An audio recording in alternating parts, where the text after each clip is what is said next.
welcome everyone. My name is Jenna, and we are about to start. And I know we have some hiccup out there, because you probably registered a long time ago and couldn't find your QR code, right?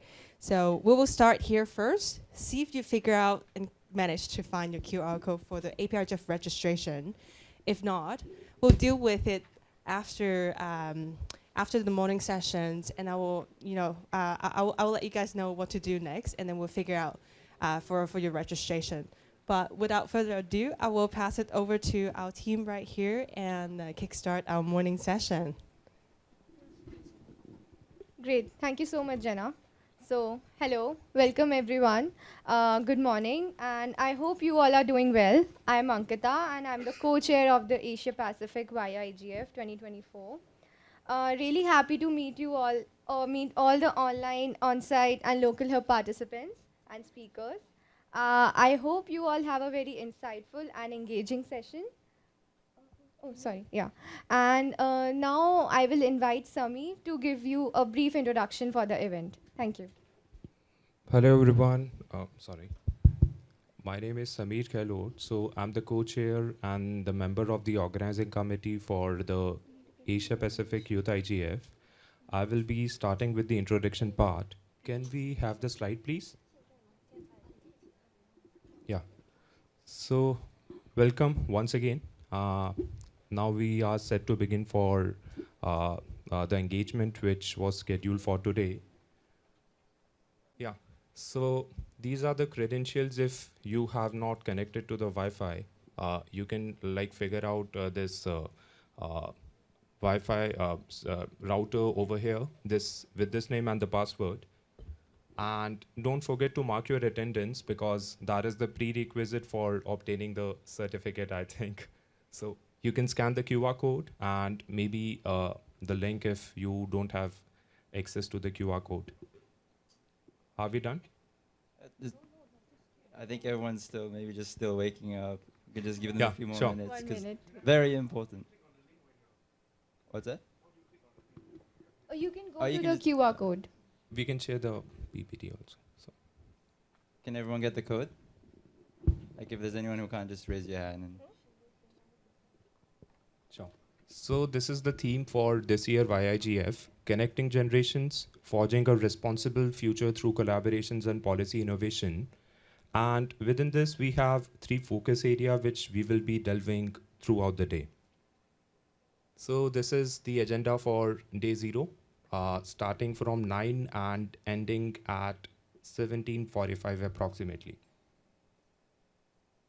These are the expectation settings. Write down your expectations. Don't forget to take photos and selfies and post on social medias with these hashtag yIGF 2024, APRIGF 2024 NetMission. And you can also tag NetMission on the LinkedIn or on Instagram. We will begin our first session with the opening remark and the introduction of IGF and APR-IGF synthesis document, which will be delivered by Jennifer. And after that, we have the youth track, AI and education, ChatGPT use in the schools, and the AI capacity development. Everything is available on the website, but this is just a rundown so that each one of you would be familiar with what we are going to deal with in the today's session. Then we have morning tea, icebreaker to help you familiarize with each one of you, because you may not be familiar with from which country the other person sitting next to you is from. So that would be great for the introduction session. Then we will be having a session by Edmund on the basis of internet and internet governance. Then a panel discussion. Then the introduction on the youth policy statement, which is a very interactive and immersive session. So it will be good if you can participate actively and share your insights, what things are there in your jurisdiction. Then we have Q&A. Then we have our lunch. Then this is the attendance for the afternoon, so that we can keep a tab as to where you guys are. Then the idea wall and the preparation of youth policy statement. These are the guidelines and other things which we will be sharing with you very shortly. After that, We will be giving you guys a chance to present the policy statement which you guys have developed collaboratively. Then the afternoon tea, APEC dialogue, APEC Youth Leaders Dialogue under one of the focus area. Then the meetup with industry expert under the last focus area for the day. And then we have the way forward and the closing remarks. Then the debriefing, warm up, and end of the day zero with sharing the housekeeping guidelines for the upcoming days, the APR-IGF day 1, day 2, and day 3. Then these are the attendance for day 1, day 2, and day 3. Yeah, this is it. Now I would like to call Jennifer to begin with the opening remarks and introduction of IGF and APR-IGF. So Jennifer, she's a APR-IGF Secretariat. Now I would like to invite Jennifer on the floor to start the session. Big round of applause.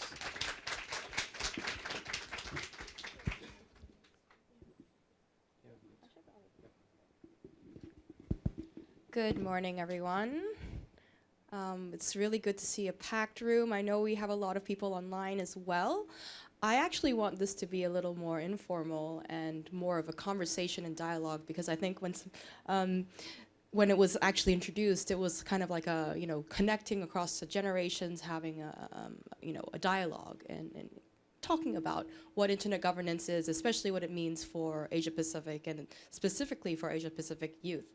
So thank you for the great introduction. My name is Jennifer Chung. I'm part of the Secretariat, but I also work for .Asia organization. So you'll see, me and my whole team running around, come up to us, ask us any questions you want. I'm really, really excited to welcome you. It's really my honor here this morning, because this is going to be the 15th edition of the Asia Pacific Youth Internet Governance Forum. And I believe, and don't quote me on this, you can probably fact check me on your devices, I believe this is the longest running and the oldest running youth forum to talk about internet governance. And I think this is really key, because it's interesting, especially for our region in Asia Pacific. We have so many diverse interests, diverse states, diverse cities, and all these different communities. And it's great that we actually have the longest running initiative. And this year the theme, I think, can we put the theme back on? For this youth IGF, there's also going to be a great tie-in with the main forum, the APR-IGF regional forum. I want to touch a little bit upon also the innovation that this youth forum has had throughout the 15 years of history. I think way back when APR-IGF decided to create this innovation called the synthesis document, which I will talk about a little bit later, the youth already had this idea to really input and shape this document, which is so important, a key output of this forum. And I think back in 2016 was the last time we were here in Taipei, in this lovely city. And apologies to those online who are not able to enjoy this beautiful city, but it's great to have you with us this whole day talking about these issues. Back in 2016, one of the innovations that the youth brought was the Global Tiger Day initiatives, which is actually now turned into one of our dear colleagues at .Asia. It's Ajitora, our little tiger mascot, and also we call him our stakeholder engagement manager. And he really talks about sustainability, green internet, and we also have a project called Eco Internet, which looks at the carbon footprint of the internet, because you don't really think about it when you use it every day. You just wake up and you're online, you're checking your messages, looking at emails, posting on your social media, but you don't really think about, what is the energy output that is used when you do all these searches, when you're using AI. It's actually quite a lot of energy that you use. And also thinking about the energy grid that powers all of this. So that's our little innovation back then. In 2019, I think the yIGF debuted what they called a mini town hall, which was a session that allowed the youth participants to kind of simulate what you'll see in the next few days. At the end of each day of APR-IGF, there will be a town hall session. And it really is a session an open mic session for you to surface all the issues that you heard and talked about through the day that you think this is really key issue that we really need to capture and encapsulate in our document. So you'll have this opportunity, of course, in the next few days to see this happening around you.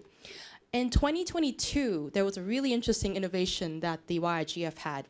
It was the first physical meeting after the COVID I guess, hiatus from physical meetings. They had the very first youth leaders dialogue, the APAC Youth Leaders Dialogue. And that brought together a lot of the youth coordinators, many who are here, I can see some of you here, and many future youth dialogue leaders as well.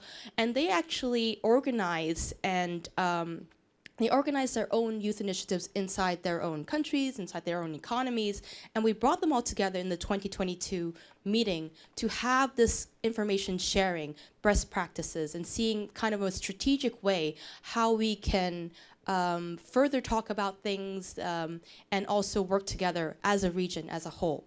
So this is just really very full program for you, so really take advantage of this day. I'm going to turn a little bit about the global IGF and the regional IGF. The youth initiatives, I think I mentioned that this has been the 15th year and one of the longest running youth initiatives. But in recent years, there has been a really big proliferation of youth initiatives. I think the last 3 years, there has been an exponential jump. I know within our own region, there is the Cambodia Youth Initiative, there's the Myanmar Youth Initiative, there's the Southeast Asian Youth Initiative that I think was restarted or actually started this year. There's also different dialogues around the region that captures what Asia Pacific youth really find the most key issues, like the hot topics that they are most interested in. And I think you'll find when you look at the themes for today that these are really top of mind topics, things like what is responsible governance, what are we looking at, emerging technology, how does AI affect our lives? There's a lot of news about deep fakes, there's a lot of news also about misinformation, disinformation, especially in such an important election year. I know many different countries are having their elections or have had their elections, and looking at all of this. There's also going to be a lot of opportunities for you to talk to a lot of the internet governance community in Asia Pacific. This is going to be a really good opportunity for you to be able to understand. There's going to be a lot of experts who know more about data privacy. There'll be people who are experts on cybersecurity and really take the advantage of being able to be in the same space, physically and online, to be able to ask your questions. And I wanted to make sure that there are no stupid questions. Any question that come up in your mind is going to be a question that's in someone else's mind as well. So you'll be the brave one who would say, hey, actually, I don't really understand this, or what do you think about this? And I think you should really find a way to be able to approach us. I think one thing that I find interesting in the internet governance community is I feel a lot of us are very, well, hopefully very approachable, but we are very keen to share what we find is very interesting about internet governance. Because one of the key items of internet governance and the way we govern and the way the process is that it's multi-stakeholder on an equal footing. What does that mean? Like, you're not really thinking about equality at this point. You're thinking about equity. Because when you're looking at different communities, there are ones that are underrepresented, there are ones that are unrepresented, there are minorities, and there are persecuted communities. How do we get those people, all of them, to be sitting at the same table, to be able to make their voice heard as well? So there are certain ways that we look at capacity building and bringing those underrepresented and unrepresented communities into the conversation. So I think all in all, historically, internet governance community is actually very welcoming, and we want to include everyone. Now I'm going to turn a little bit to the global IGF. So the global IGF this year is going to be the 19th year that they have it. I'm not going to go through the history of it. I think you're going to listen to another speaker speak about the history of internet governance. But this is the 19th year for the global IGF, and it's of course run under the umbrella of the United Nations, under DESA, and the IGF Secretariat. And within that structure, there is the multi-stakeholder advisory group, and this group creates the annual agenda. So I think the theme this year, I think it's going to be building our multi-stakeholder future. If there's a little bit of a word wrong, just definitely take a look at it as well. It's interesting that they really focus on that because there's been some interesting comments and criticism about the location of the IGF, because it's in somewhere that is quite notorious for not respecting all the rights of all people. However, I think this very important thing is that there is also the online and hybrid participation.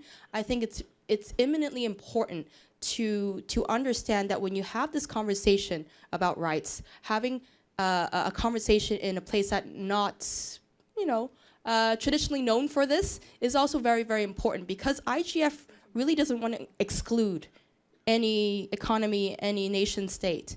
And I think also for, I guess, the Kingdom of Saudi Arabia as a whole, for their local people to understand what actually is internet governance. I think this is something that would be beneficial for them as well as you.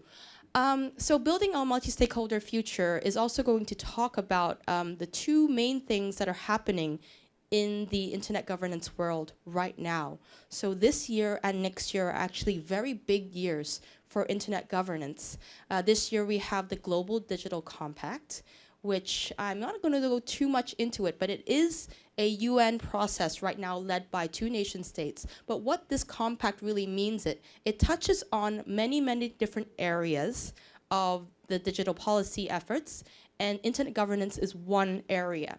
So we are actually very, very keen on making sure all the language and all the text that has to do with internet governance is actually respecting the multi-stakeholder nature of how we work. So that's one part. It's going to become part of an annex called the Summit of the Future, Pact of the Future. And this all is going to happen actually quite soon after this meeting in September, and UN in New York and in HQ. That's what they're going to do.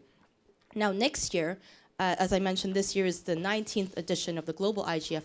Next year would be the 20th year, and it's also the renewal, or where the WSIS mandate gets reviewed and renewed. So this is also a very, very key moment in internet governance history, and I guess for the community as well.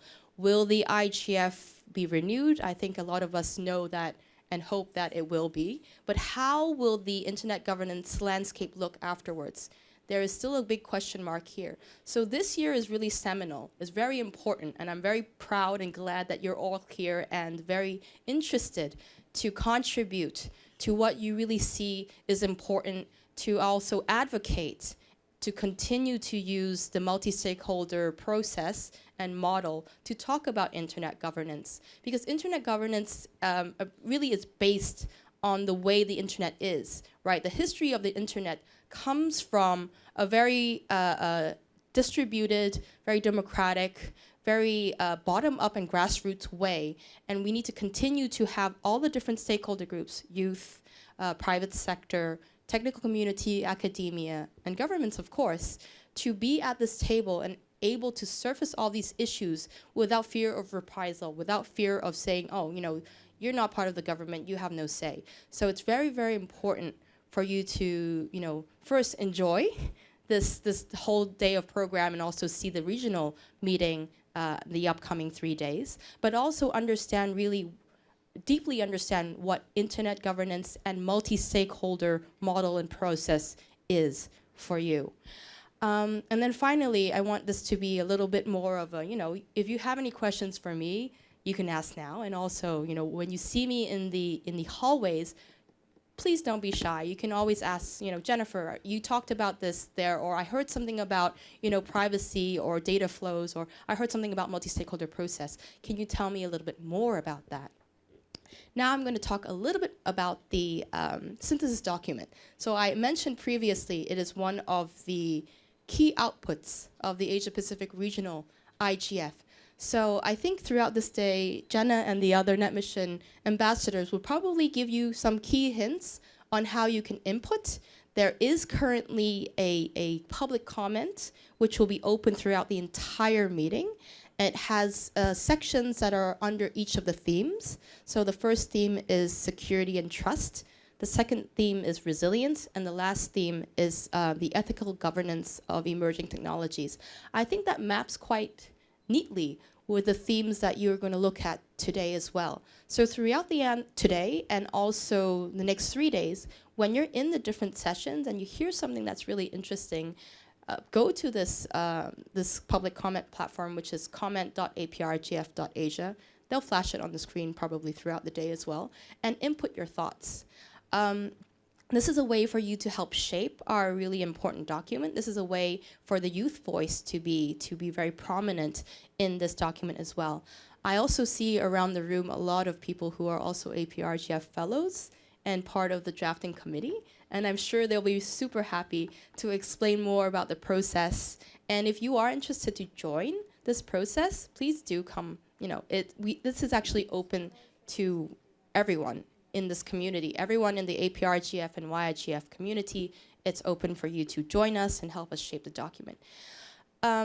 I think there's going to be, Jenna, if you can remind me, if there's going to be another person that will talk more about the MSG or the structure of APRGF. If there isn't, then I'm happy to touch upon it as well. Sure. Okay. So just very, very quickly, after you go to the APRGF, if you're interested to join the workings, the inner workings of how we put this program together, there is a multi-stakeholder steering group. You can go to aprgf.asia to see, what the requirements are. You can send your email to the secretariat. It really is open to the entire community. There's a small, I guess, criteria for you to look at, like operating procedures and code of conduct. As long as you accept it, we accept you to join us, have your say, and discuss with all of us. So I'm going to keep that brief now, and I want to stop to see if there's any questions. I want this to be a communicative dialogue, or if you're still waking up, because it's very early in the morning. I'm happy to have. I have 1 minute. It says 4 there. Oh, it's 1. Okay. Oh, down there. Okay, so that countdown clock is really confusing me. Okay, so I'll stop here. Oh, there's one question. I don't need mic.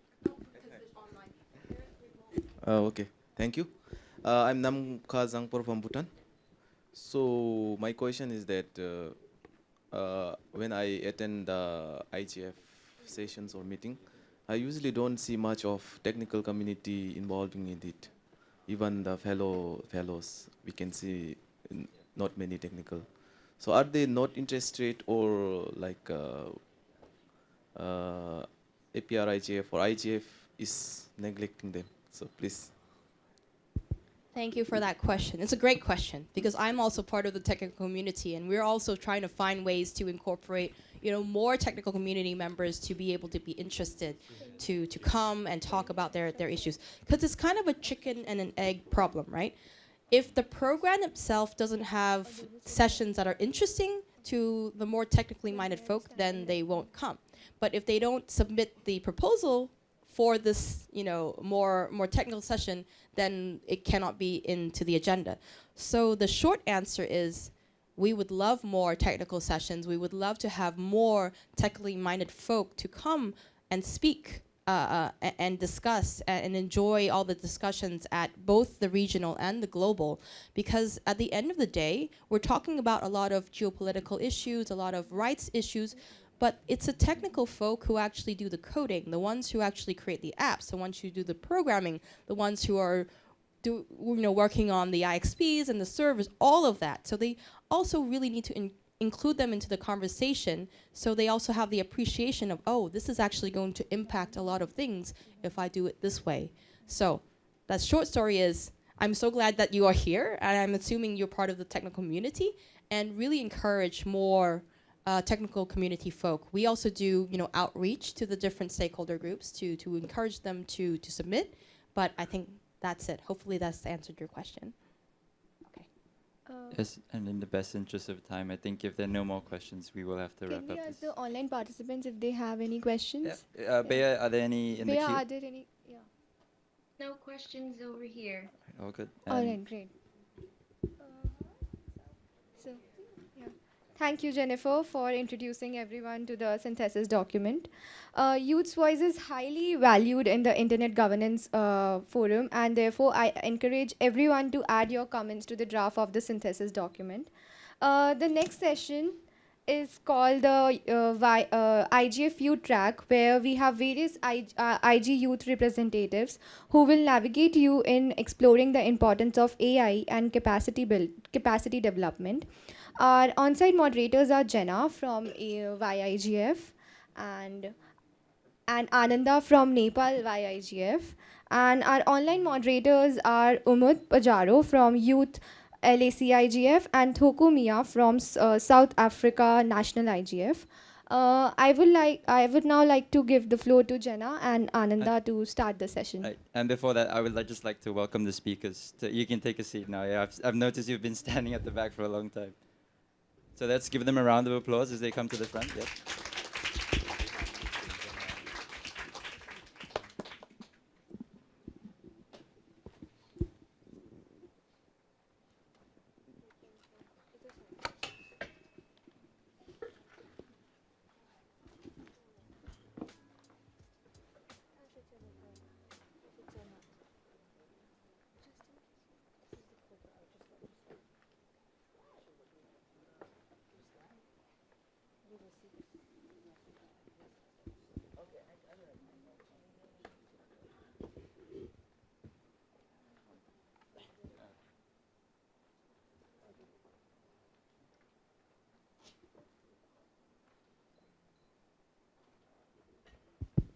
Hello everyone, good morning. So I think we are ready to start.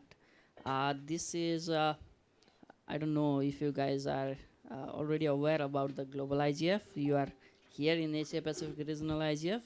So this is a part of youth track capacity building. Within IGF, we engage with young people as a youth track, bringing young people from all around the globe, talking about the issues we are facing while we are evolving in this digital landscape. So this is the second workshop happening as part of 4 workshops within the regional IGFs, and we will convene a final event at the Global IGF Youth Track happening later in December at Saudi Arabia. So let's start. So today we'll be talking about AI and education, the use of ChatGPT is written, but like we have been synonymous about generative AI being as a ChatGPT. There are other tools like Cloud, Gemini, Copilot, so it's like we take it that way, and how it can be leveraged in education, schools, and how we can engage in AI capacity building development. That is the whole topic for today. So we have our 4 distinguished speakers, and Jenna and myself will be co-moderating this session. This session is divided in 2 parts. On the first part, our expert speakers will give us a landscape about AI and its use in education, and then we'll go on the open floor discussion. This session is also joined by young people around the globe over the Zoom call. So we'll also giving them floor to discuss. So to start with, let me introduce my speakers. We have Milagros, who is also ISOC Youth Ambassador, and she actually focuses on data governance, AI, and digital transformation policies. She's from Black region. And we have another panelist who is Joshua. He is from the government agency. He works with the Australian government senior school regulator kind of institute. So he'll giving us with the aspect of government, how they are regulating and those kind of things. And we have Eve, who is a communician. She is a PhD scholar, and she is a lawyer by profession. She has been engaging in responsible AI kind of things. So she has also attended last year's IGF and shared about how we can leverage responsible AI. So we'll be having her as well. And we have Asirvad Tripathi from Nepal. He has many hats, but like he's also vice chair of APR-IGF. He has a NGO that works on AI and empowerment in education in Nepal. So we'll be hearing from him as well. So shall we start with our speakers, and then like we'll open the floor later on. So I'll start with Milagros as an data governance and AI transformation policy analyst. How can educational institutions embrace and integrate generative AI and other emerging technologies into their curriculum? So based on this, you can also say AI is mostly trained in one language specific for now. And if you come to APAC region, and then like India itself has more than 120 languages. So how can the linguistic diversity be maintained while we leverage the AI and other emerging technologies? Take the floor, please. You have 3 minutes. Thank you. Thank you. It's great being here. Thank you for the invitation. So in today's technological landscape, the integration of AI in education is not just a future prospect. It is gradually happening now. The introduction of ChatGPT and other generative AI models has the potential to transform our educational system. However, this also comes with challenges that educational institutions must navigate carefully. AI technologies enhance education by offering personalized learning, streamlining administrative tasks, and aiding in grading and feedback, thus increasing productivity and efficiency for both teachers and students. But there are also issues, such as over-reliance on technology, potential biases in AI outputs, and the risk of diminishing human interaction or exacerbating existing inequalities in education. So how can educational institutions embrace AI and generative AI models, considering all these factors? So I propose first that institutional educations must identify successful use cases and identify and anticipate potential pitfalls.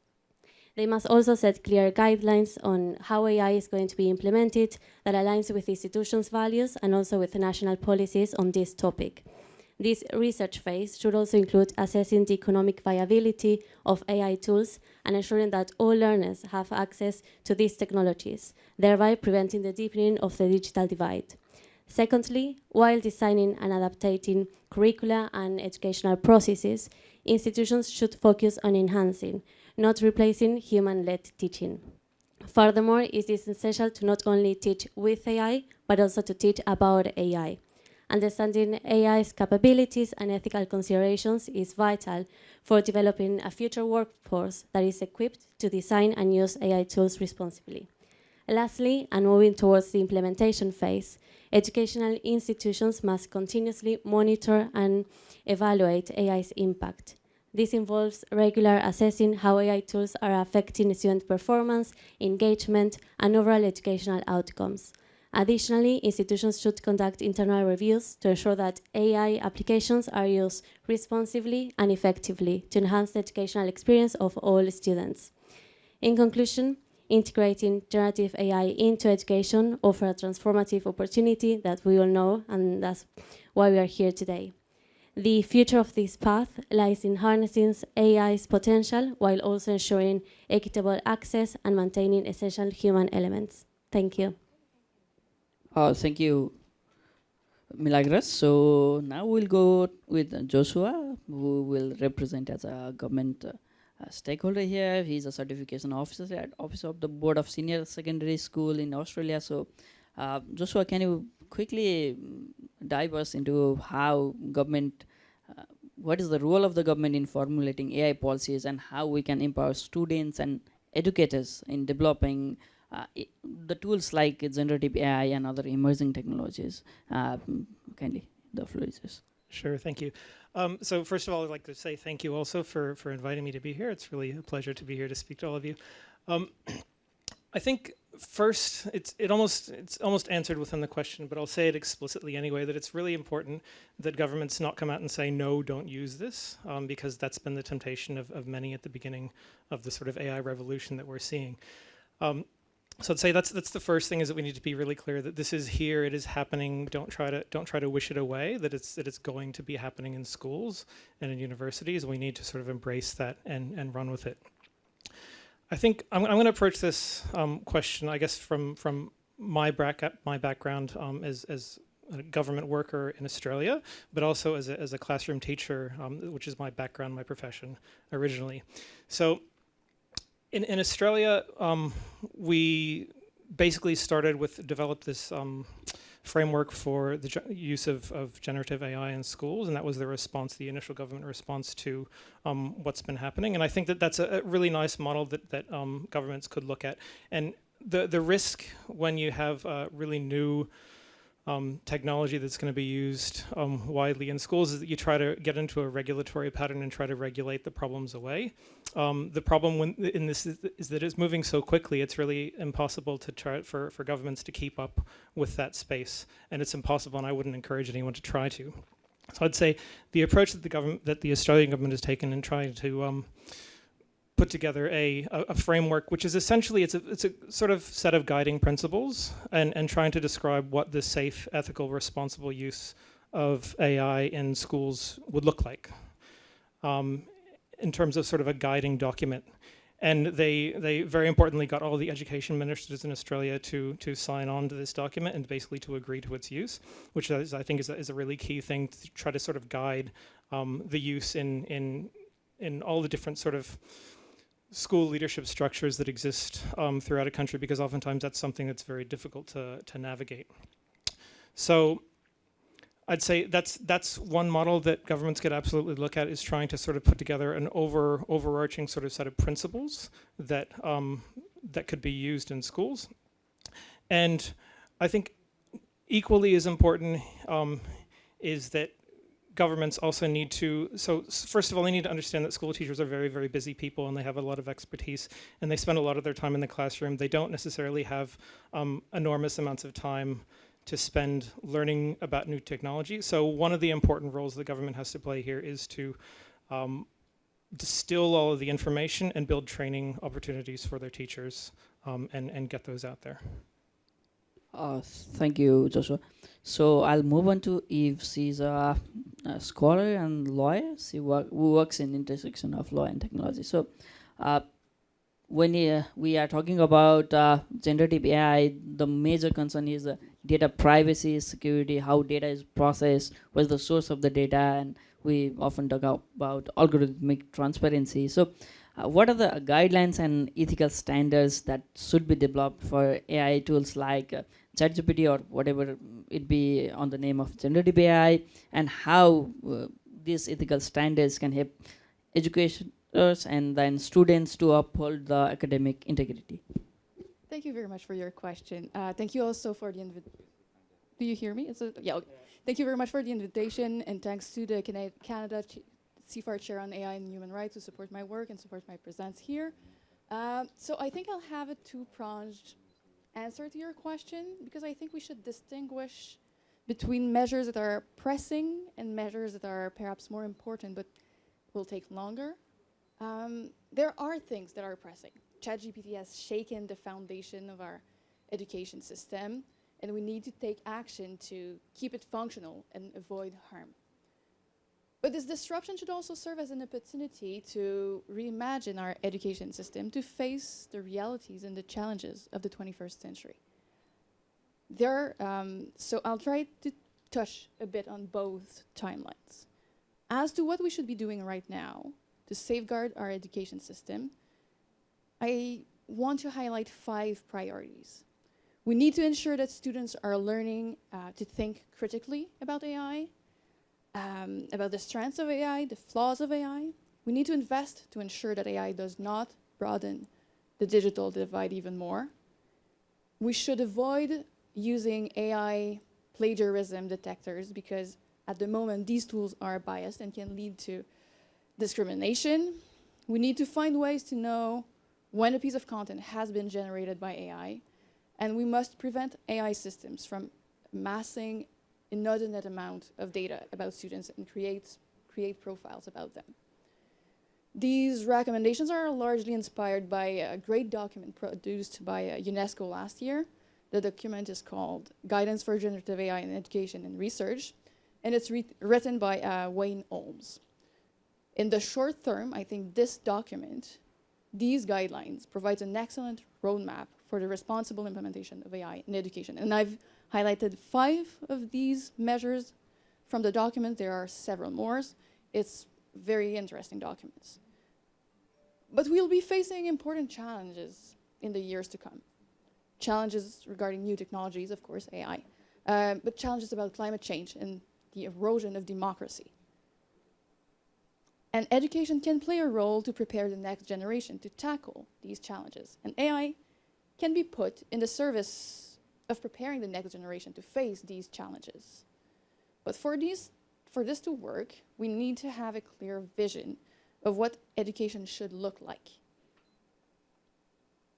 A vision that can serve as a North Star, guiding how we're using AI in education.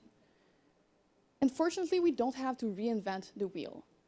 International human rights law has already done the hard work of laying out such a vision, of laying out what we think as a global community education should look like. And I think we, in the field of AI and education, should make this framework ours. According to the UN Charter, education pursues 4 main goals. These are the 4 main goals that I think we should make ours when we're trying to think about what the responsible implementation should look like. Education should promote human flourishing.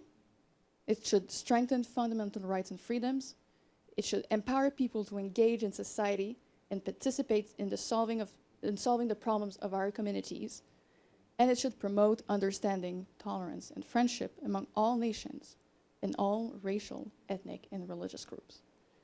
Thinking about the responsible implementation of AI through the lens of these 4 goals, these 4 purposes, forces us to shift perspective. For instance, it forces us to question our enthusiasm about AI tutors and personalized learning.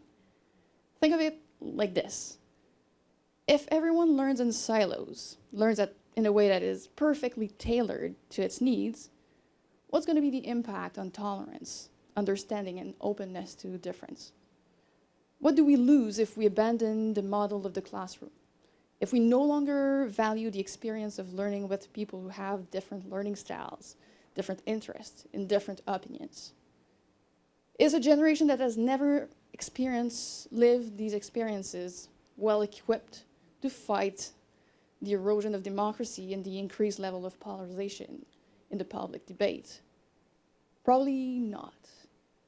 So before personalized learning become mainstream, we should be thinking about this. And this is one of the reasons why I think the field of AI and education should adopt the International Human Rights Law framework to think about the responsible implementation of AI in education, because it forces us to think about questions we normally overlook. Thanks to this framework, we can come up with questions like, how can we use AI to encourage students to engage with one another and foster empathy among them? And frankly, I think this kind of question is more important than obsessing about students cheating. Thank you. Thank you for your perspective, and definitely human rights, upholding human rights in a digital era is most important. I'll move forward to Ashuvat. So we talk about emerging technologies and digital divide. How do we bridge it? And moving forward to Ashuvat, what I want to ask him is, what are the capacity building kind of thing that that educators need to ensure that AI adaptation effectively supports the educational objective of both student and educators? Being said that we have he himself come from Nepal, where we saw most of the 50% of the population onboarded onto the internet in the last 5 years. So we are very early adopters of these technologies. And what are the capacity building initiatives that ensures the proper use of AI and emerging technologies? Please go. Sorry to interrupt, but before you begin, we actually do have a Slido prepared, so that if you guys have any questions, you can just put them in right now so you don't forget your questions. And could we just pull up the Slido?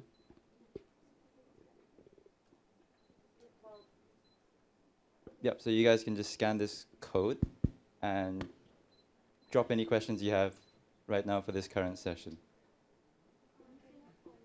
Over to you, Ananda, as we getting this ready. Yeah, so we Sure. can just You guys can just put your questions over Slido. We'll be having open floor discussion after this insights. Thank you. And for the online participants, just like to double check if you can see this as well. Bea, if you could confirm. Ashwad, you can go forward. I'll let them do the logistics thing first. Yeah. I don't want speakers, I don't want them to miss out on something important or kind of lose track of thought. Bea, can the online participants see the slide? Yes, we can. Okay, thank you. Please, Ashwad. Thank you, Ananda, and thank you, Luke, for making sure that they don't forget that question, because the most important part of this session are you guys. You need to learn more, you need to speak out, and you need to teach us as well.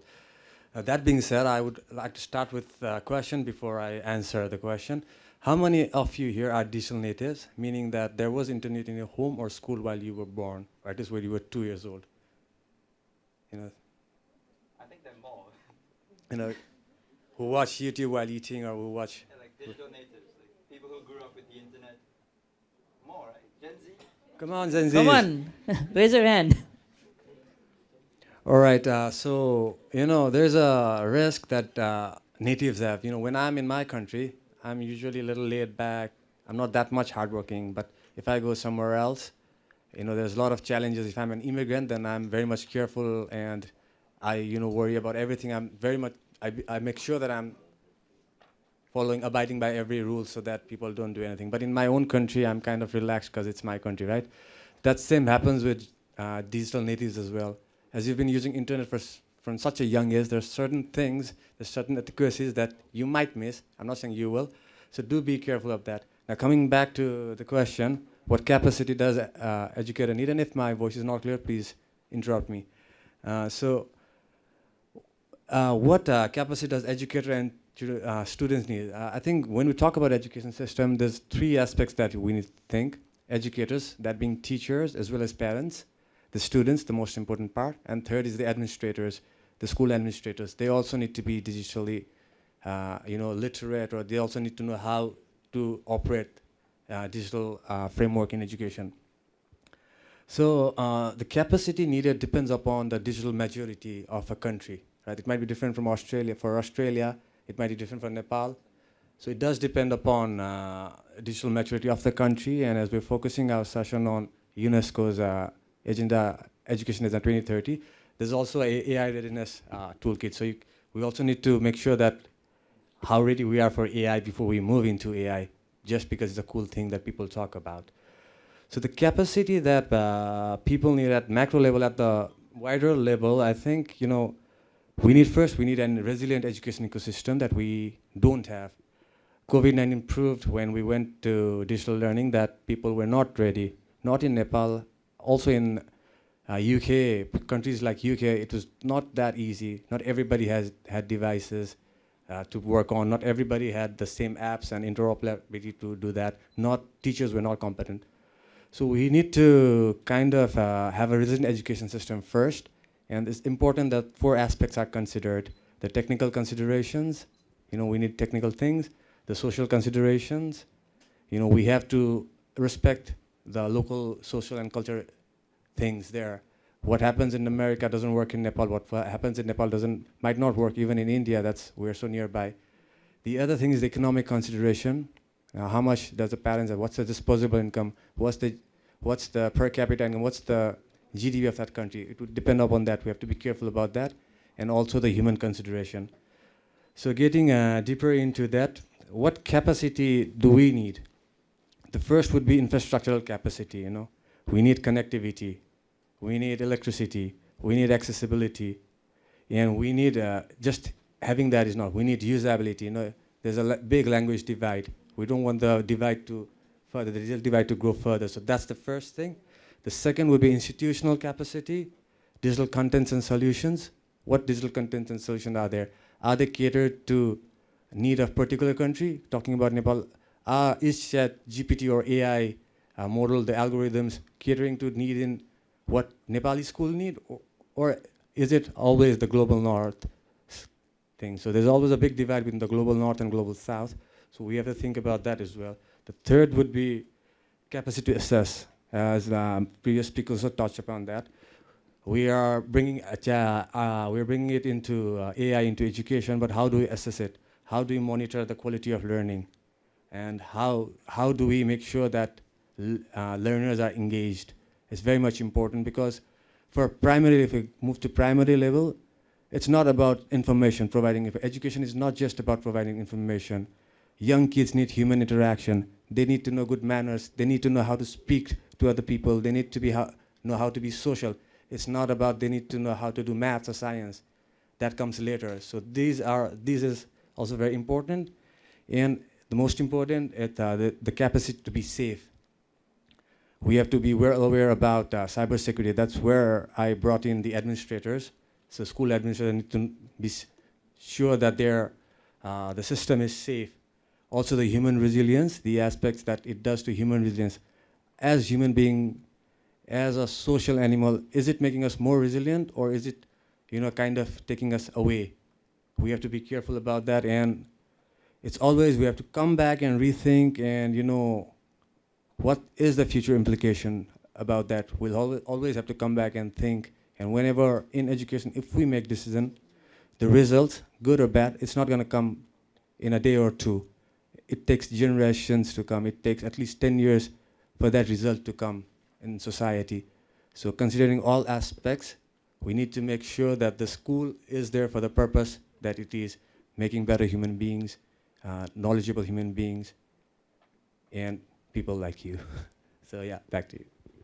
Thank you, Asirvad. So I'd like to thank all of the speakers for the good insights. So it is not the end of the this session, so we are just starting. So just reflecting back, we have heard from various stakeholders. What thing we have to discuss today in this room is like, what is the multi-stakeholder approach that we take?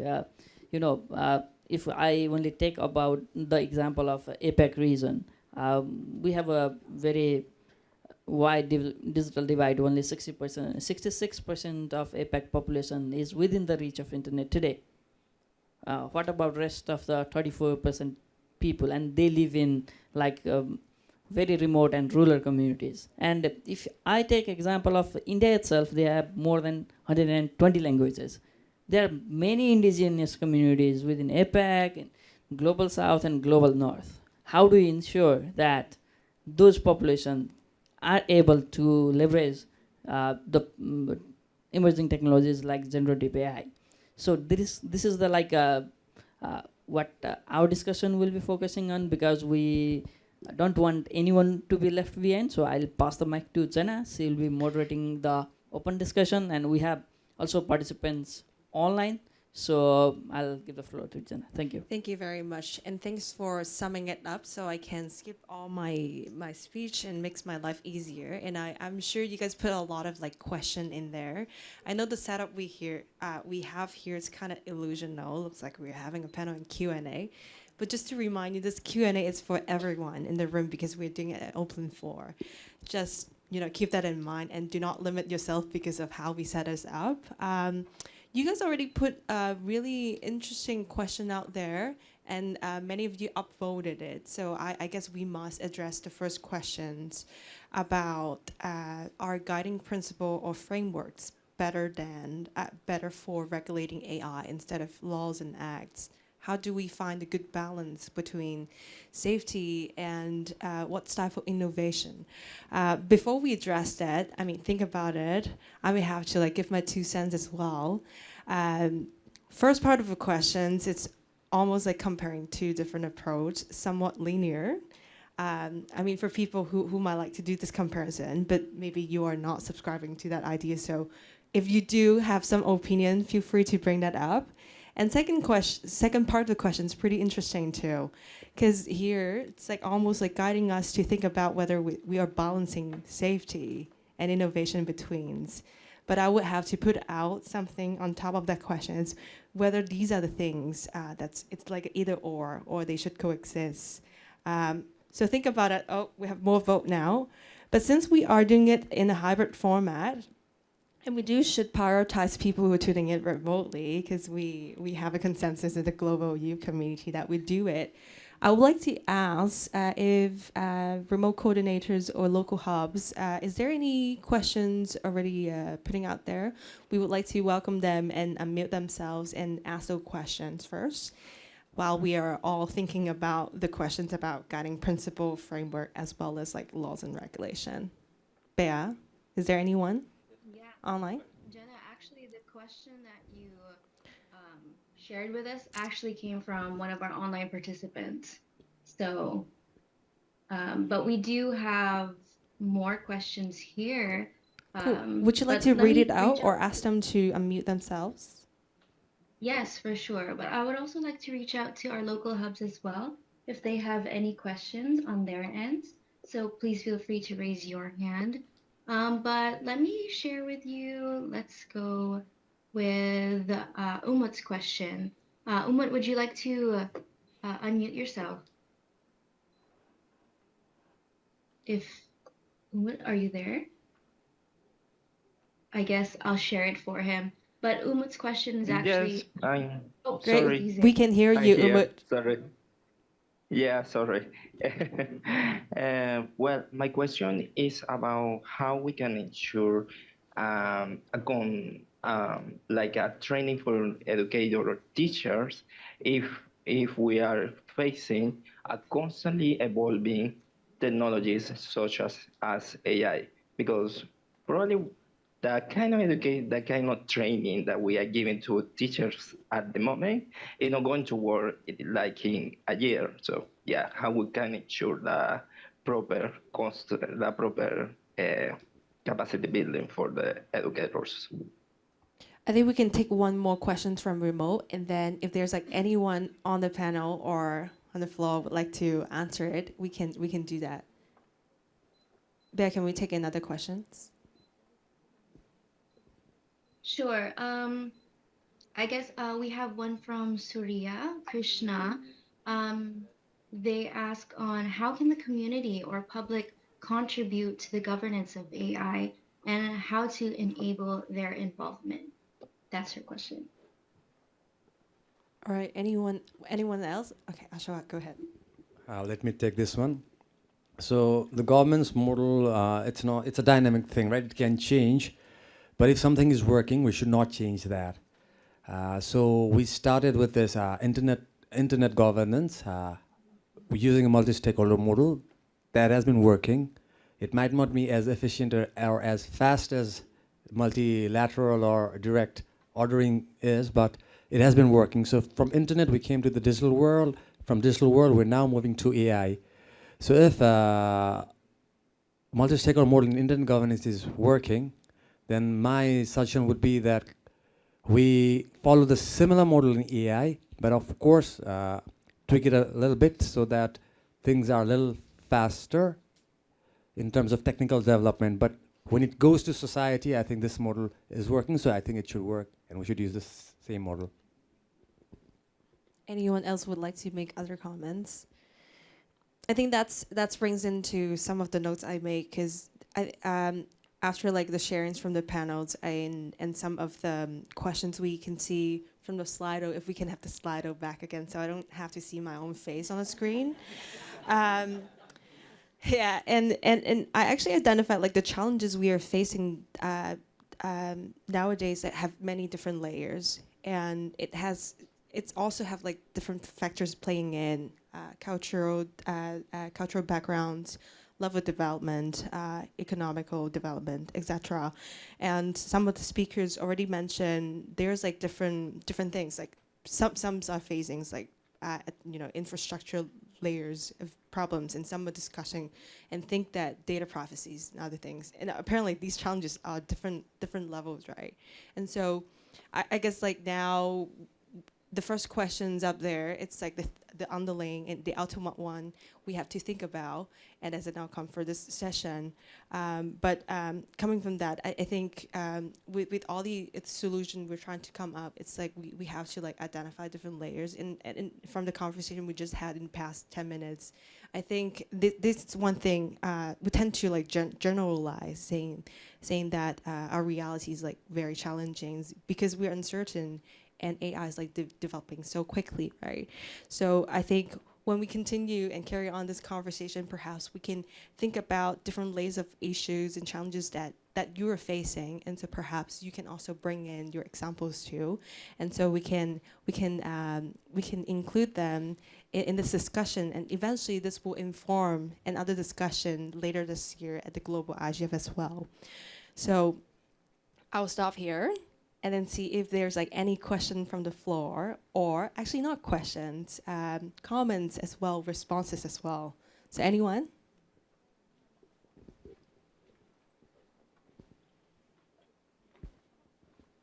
Hello. Thank you very much. I had one very interesting experience on education and kids. My 9-year-old daughter asked my device for some homework, and I asked her why you are asking for this device. Then she was telling me that I'm going to use ChatGPT for my homework. And then I asked her, at this stage, is it good to use ChatGPT because it may not be reliable source to do homework? And then she told me surprisingly that I don't believe ChatGPT only. I'll check this from Google and also Copilot, because I use Copilot in Google as well. So she was smart enough to verify the source at the age of 9 years. But the question is how we can depend on these kind of tools to promote kids to learn themselves, and you know, whether we are making them incompetent to believe on their mind itself, and bringing more technology and making them dependent to these technologies, which is unpredictable sometime and maybe misleading. So especially my question could be, especially if you are administrative side from government sector, is there around the world any experience how to use this kind of tools at that primary level, and whether we should have any regulatory framework for teachers allowing kids to use this kind of tools that might be causing handicap on learning process? Thank you very much. It might be, I don't know whether it's a good question or not. I think it is a really interesting question to ask. And I'm the government person here, so I'll take it. So it is a really tricky one. You know, I have kids in early primary as well, and I think we have to focus on, and I think it's been touched on a few different points by the different speakers here, is to thinking all the time about what the point of education is. And I can't remember now who it was. I think it might have been Ashwara who said that it's about, you know, making better humans.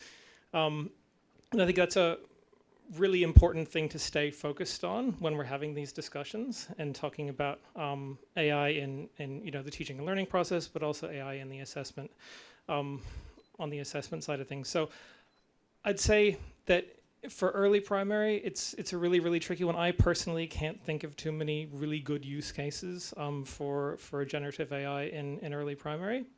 It's sort of slightly dangerous territory because there are certain skills that students at that age just need to have. They need to be able to read, they need to be able to write, and they need to be able to, frankly, you know, generative AI really becomes, I think, really useful when you have the capacity to evaluate the output and know whether or not this is something that's useful, whether or not it's something good, and whether or not you have that life experience to add that color and be able to know whether or not this is something good and useful, as I said. So in early primary, I don't think it's a particularly good idea, to be honest. I think you have to have a certain number of sort of skills built up before you can use these things very effectively.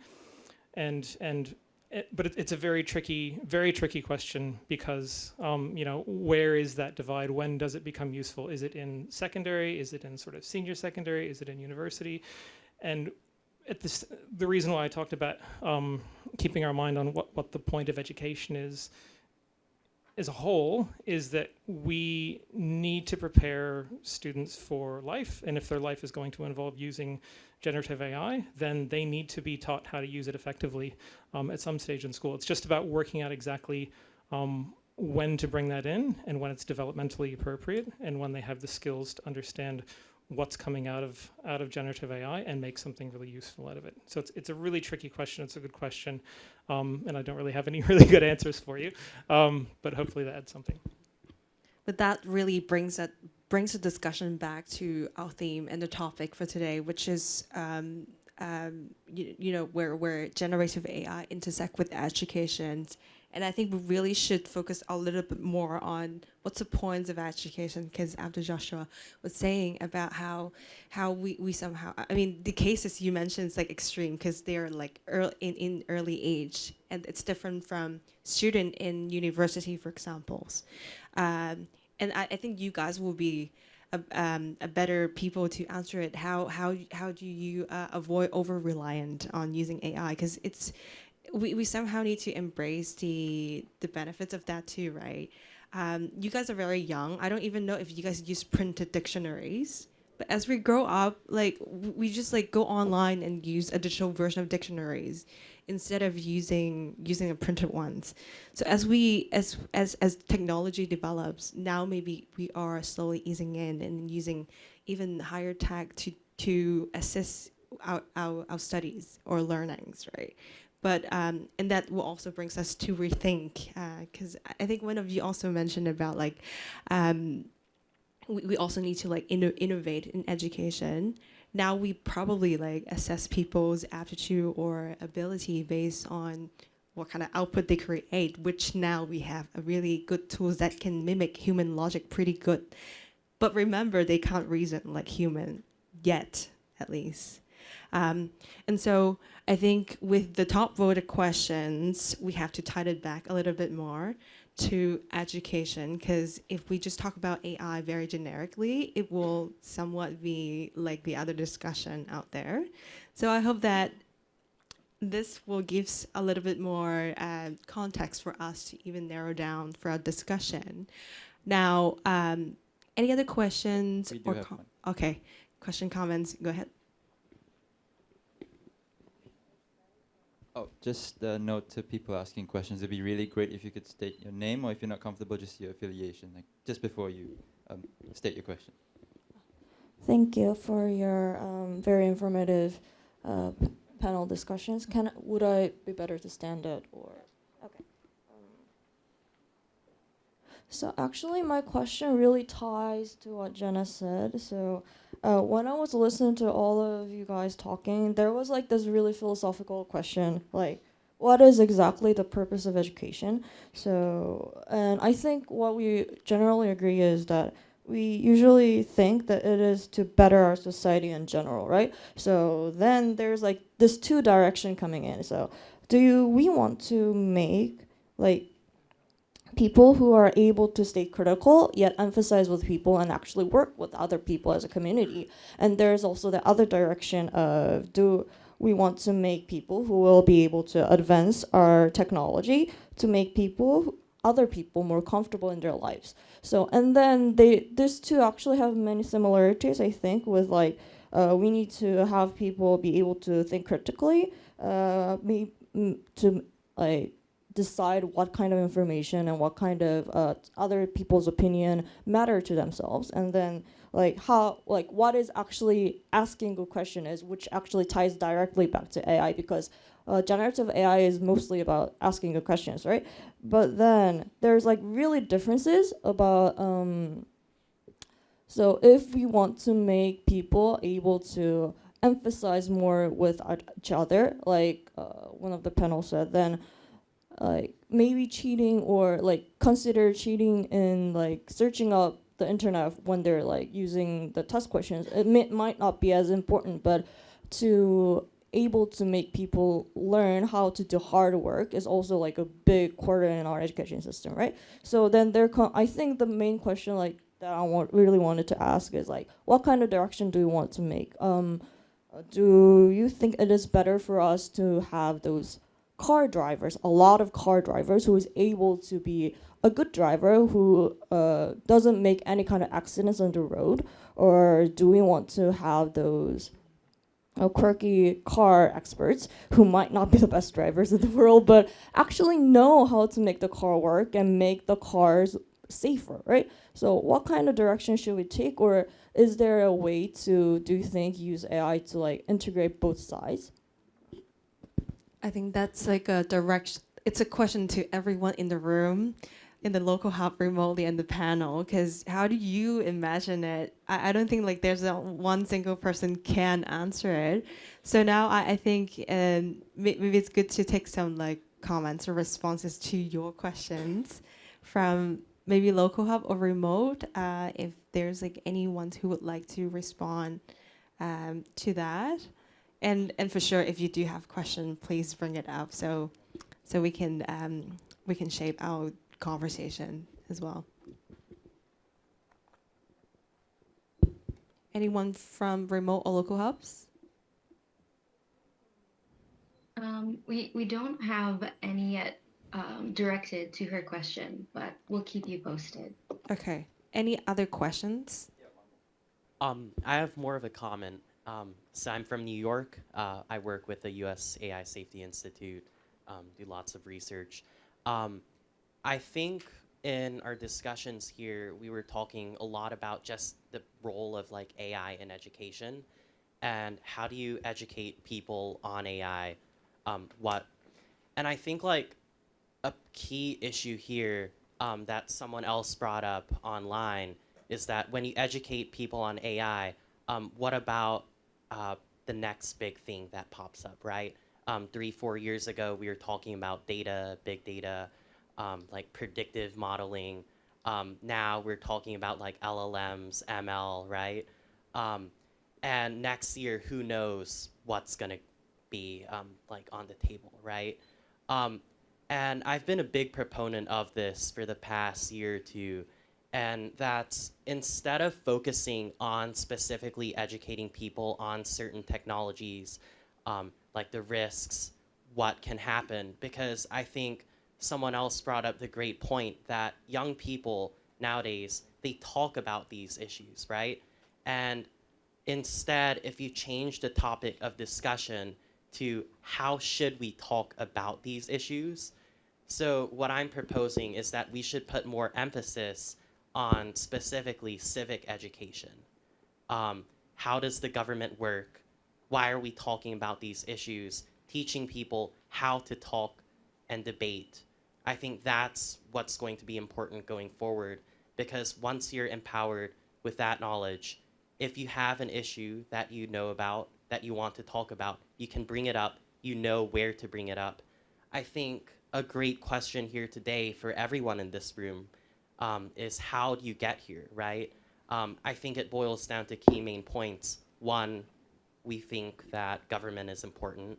2, we think that it's important to have these kinds of discussions.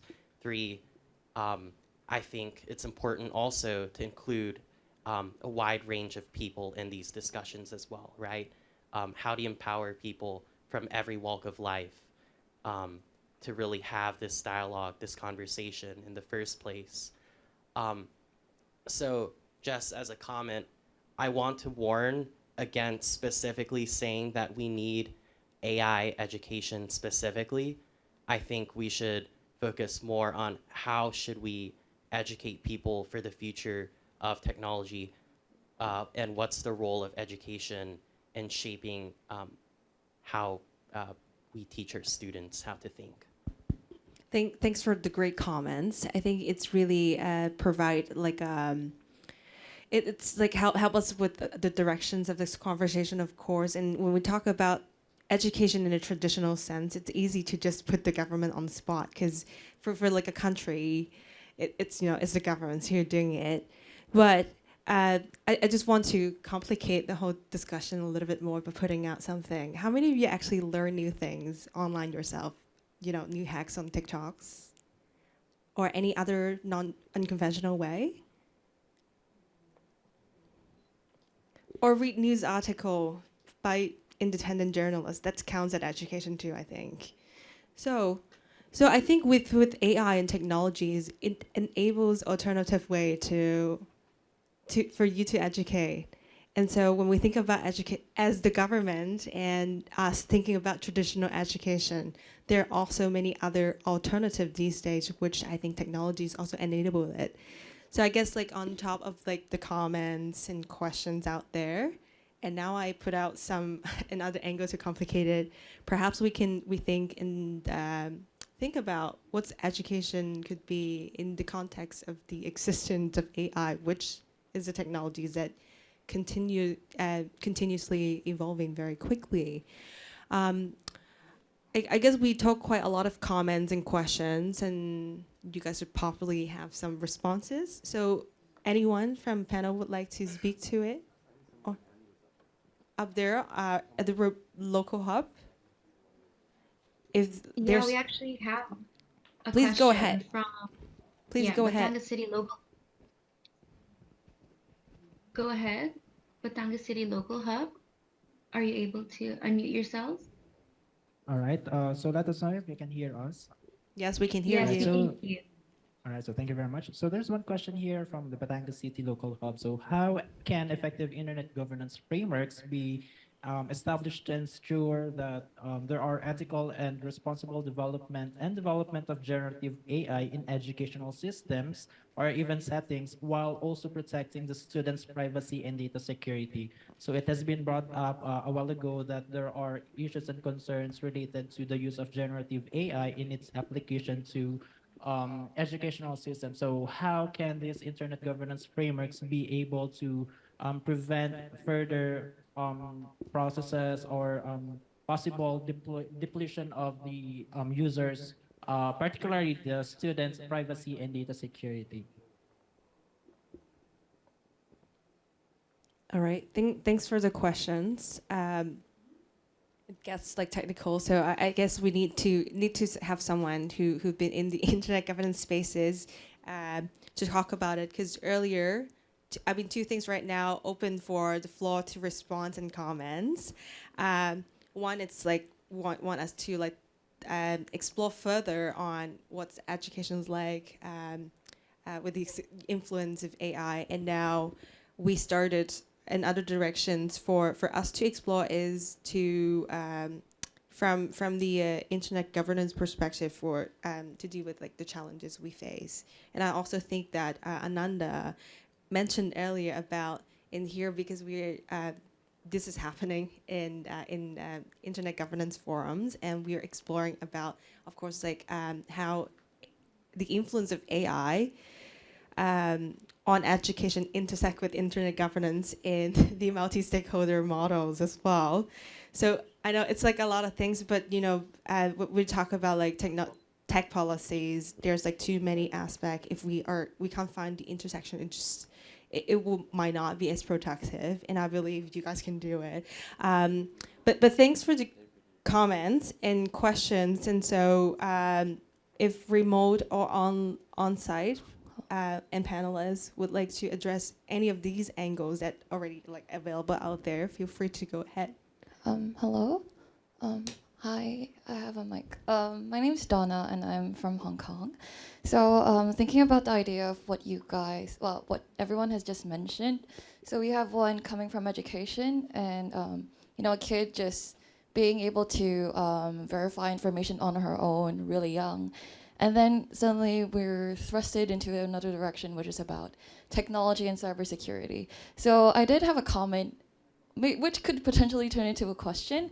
That would be that I feel like because of the direction that technology is headed and the way our world is headed.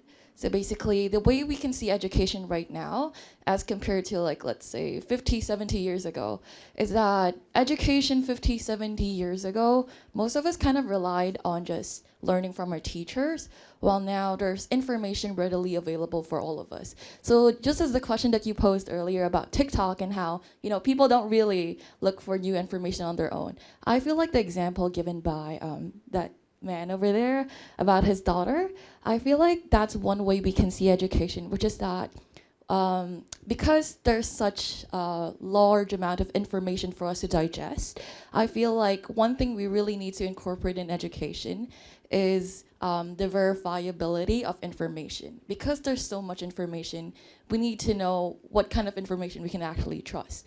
So now thinking about this and how we're all in here as stakeholders from different kind of groups, I'm thinking about whether, you know, there's this kind of a binding thing that we could have for maybe companies that are creating more AI that is not really regulated. Because what really is a problem happening in the world right now is that all we're having, or what we're mostly having, are suggestions or open forums for really big technological companies to just consider, as opposed to actually having governments clamp down on the way that they operate their systems. So I want to hear people's thoughts on, you know, whether policies would really be harming, or maybe penalties would really be harming maybe the advancement of technology, how we have more AI and, you know, research platforms.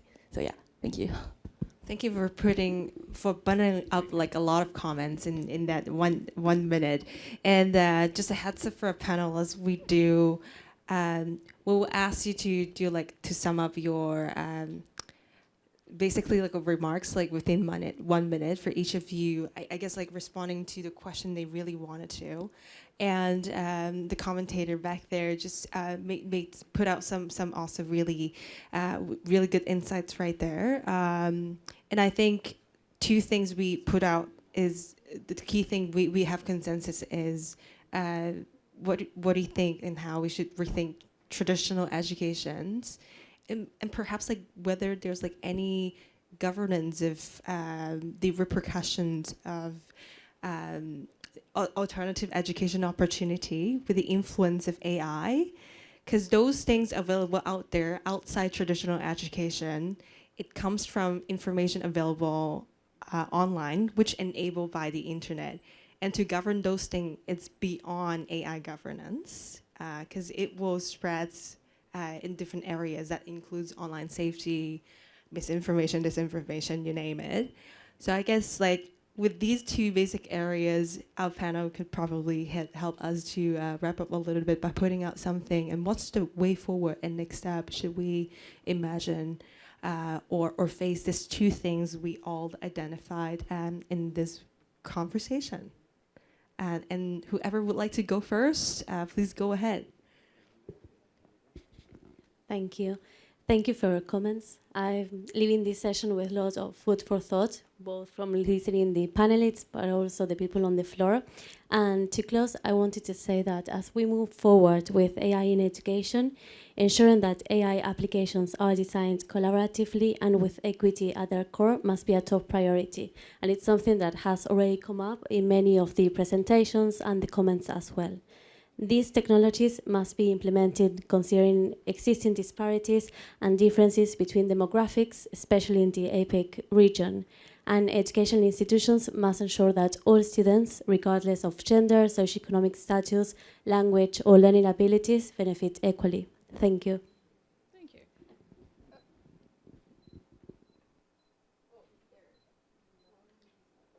Thank you. Thank you very much. So I'll put aside my remarks and try to insert a question and the stuff that we discussed.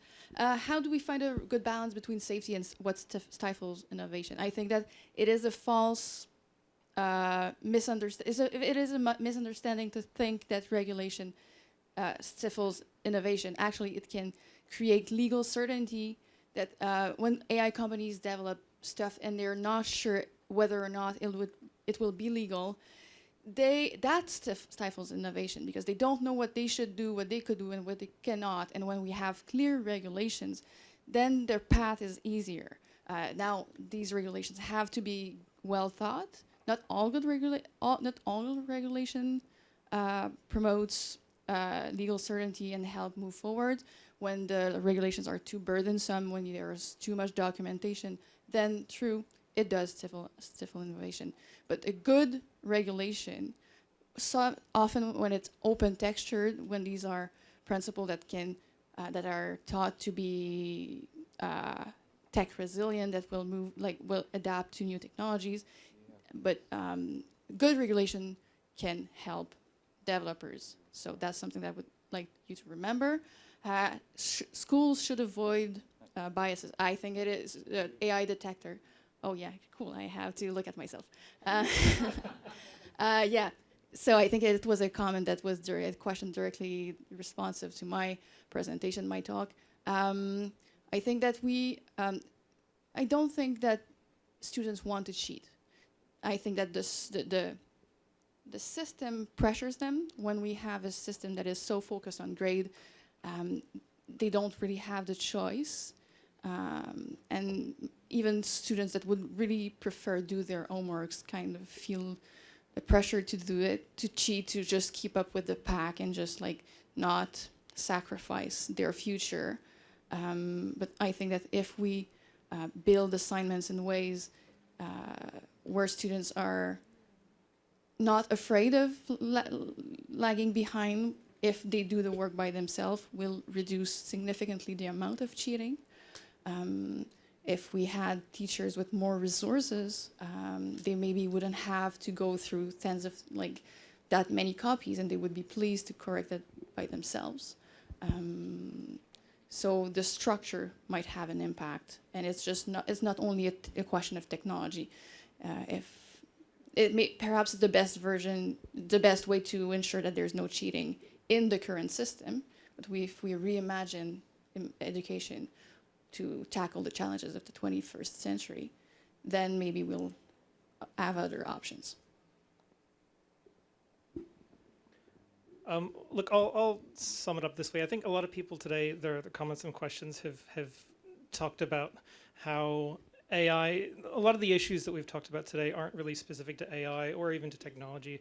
They're about education. I think AI and digital technology has really sort of amplified these issues. Like one of these is, cheating and using ChatGPT to cheat on your homework or cheat on your assignments. These things aren't, like cheating isn't new, plagiarism isn't new, plagiarism checking isn't new.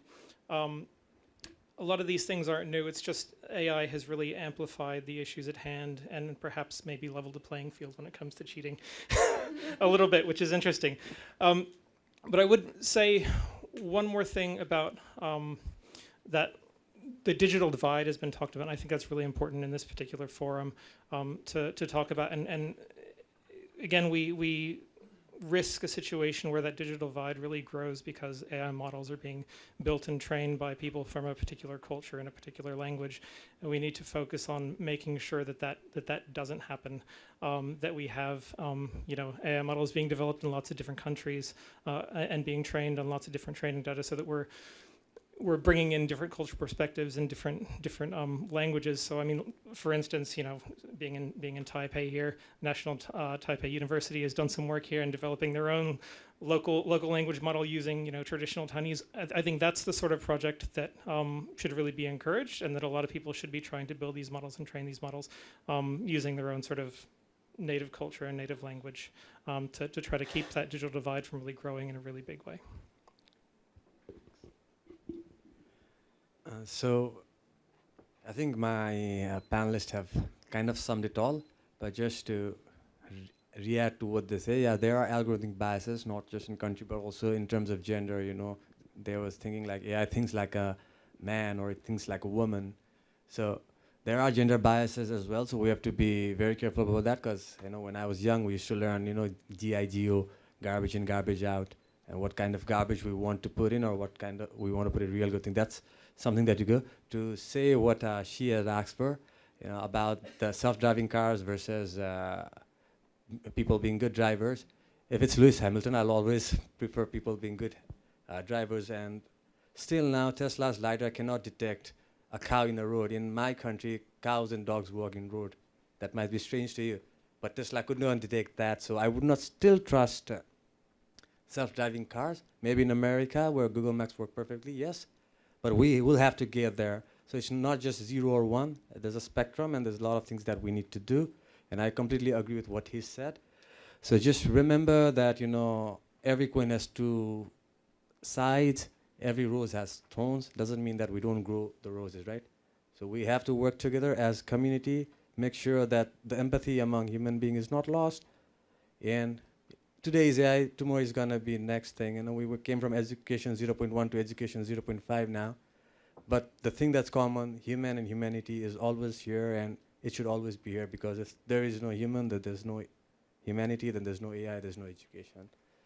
So thank you so much for your time and your comments. You made me learn more. Thank you for your insights as well. Thanks, everyone. And thanks to our online moderators, as well as all the active participation from our Taipei main room, as well as local hub and remote participant. Because without you guys, we can't have this conversation. We did identify a lot of aspect we care that's related to education, because education's a really big part. To prepare our next generation for the challenges we face in the future.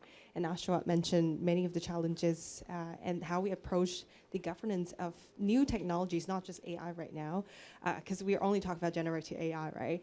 Those things are not linear, and the conversation have to continue. And as you guys are here for a week, and I'm sure there's a lot of other APR IGF workshops out there that's related to AI. Self-promote a little bit. I'll be on a panel that's specifically talk a little bit more about innovations in AI, and I will touch on a little bit more about how it's influenced information. And so that might perhaps address some of the aspect we touch on a little bit too. And if you guys have other AI workshop session, want to give 2 words, feel free to do that too. but no, yeah. Thanks everyone for joining. I think right now we are going to have a break soon, right? But before we take a break, we have something to resolve about your registrations. Yep. If you couldn't find the APRGF registration QR code, we have some other ways to resolve that. But this session, it comes to an end, and thanks everyone. Okay, so just don't leave yet. 可以播这边的啊。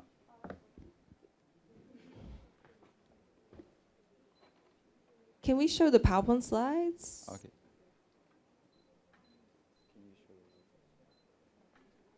Okay, and don't move yet. We will be having a photo session with our speakers, and yeah. So I've noticed some of you don't have your tags yet, and if you don't, you could scan this QR code, and we will get it sorted for you. Yeah, because I know some of the yIGF participants did not get to register before they closed registration, and this is basically for us to help with printing your badges. So yeah, please try to do it. And for yIGF participants who are in a WhatsApp group chat, we'll drop the link in the chat as well, and so you can also do it. We'll keep this on the screen because we are also having a morning break, right? What time? Yeah, we'll do the photo, but what time are we coming back for the break? 11.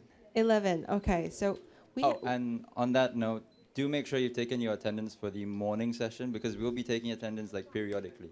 And if you're not there, then you're not there. So you have to come back and take your attendance again at 11.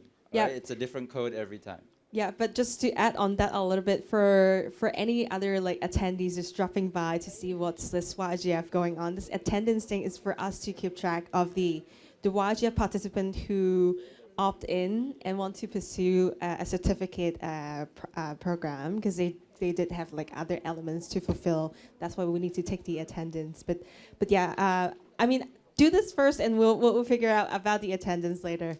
But no, thank you. Is there any other announcement? No, we can take the group picture. Okay. how are we going to do it? Maybe we can move here so that we can take pictures with everyone. Yeah. No, it's all right. We have the faces and they know which panel is it. No. Just do it with the group. Just do it with the audience very quickly. Yeah. You want to move here?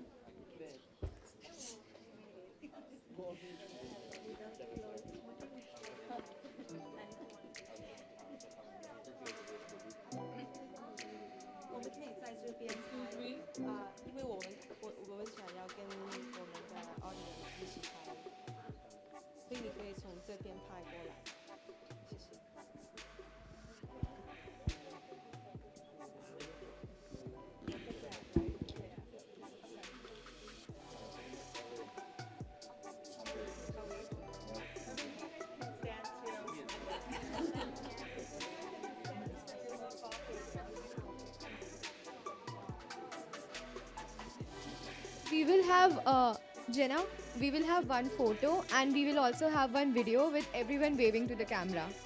Yeah. Photo time. 1, 2, 3. 1, 2. Some light in the photo. do something. I don't know. Do a pose. Thumbs up. Okay.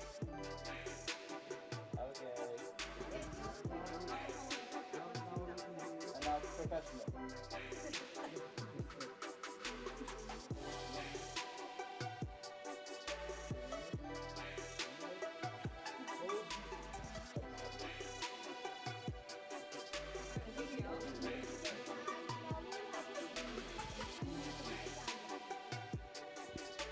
Now everyone please wave to the camera. Can you make the video? Sameer is making the video. Yeah, this one. Can everyone shout yIGF 2024?